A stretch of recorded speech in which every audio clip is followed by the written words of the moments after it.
Welcome back, fans. It's getting awfully loud out there, isn't it? What with the wild packs of zombies, the bloodthirsty raiders, and the collectives of cult members pledging their fleeting sanity to the devotion of a great evil that has long since passed, and that has once again been awakened. Yes, 2020 is really shaping up to be a busy year for us all.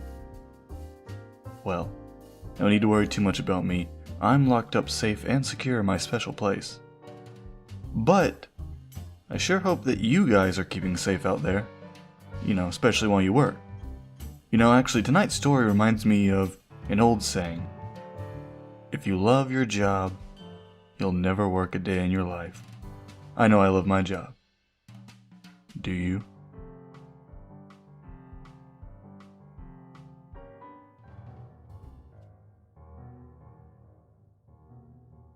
I've always had a strange obsession for coffee. I'm not sure why, but I think it's the warm feeling of the hot liquid going down my throat and into my stomach. I think it's the fact that it warms me to the bone. Moving on, however, I sat at the table drinking my cup of coffee. God, I love my job, I thought to myself, with a grin on my face and a cup of coffee in my right hand. I glanced across the table to my friend.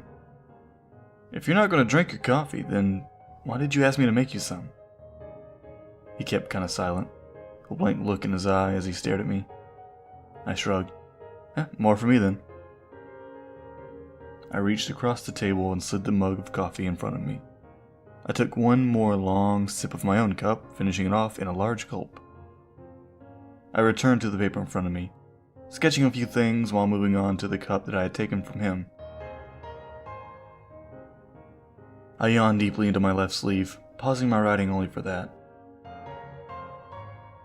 I frowned when I looked back up to see my friend. David was his name from what I recall. I glanced over to the TV in the kitchen, listening to the news anchor with breaking news. This just in, yet another body has been found. I frowned. The body was found late last night, flowing down the little river. It had multiple lacerations and had the word fear, with the number 3 replacing the E carved into his stomach. Police are yet to lay out any further information. This has been Action News reporting to you live. I sighed after the newscast ended, looking over to David a bit tiredly. It appears they found my work, David. Now it's only a matter of time until they find you.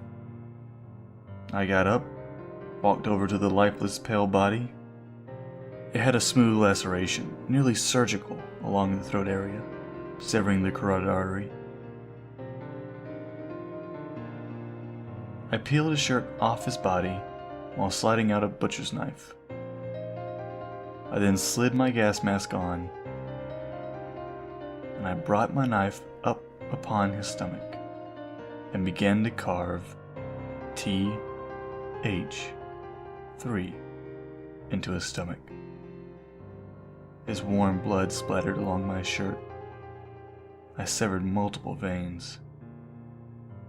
My gloves had blood painted on them when I stabbed the bloody knife into the wood table, letting it stick. I adjusted my mask with my gloved hand and made my way out the back door. I sprinted into the woods behind the house while reaching for my cell phone. I dialed 911, having just thought of a marvelous plan. 911, what's your emergency? I responded in my tired voice. Yes, I'd like to report a murder. Okay, where has this murder taken place, sir? Well, where would be the fun in that? I turned around and whipped the phone towards the house. I wasn't far, so it only hit the grass in the backyard, when I turned around and ran off into the trees. The next day I drove by the house. The cops were still there, examining the crime scene further, for who knows what reason.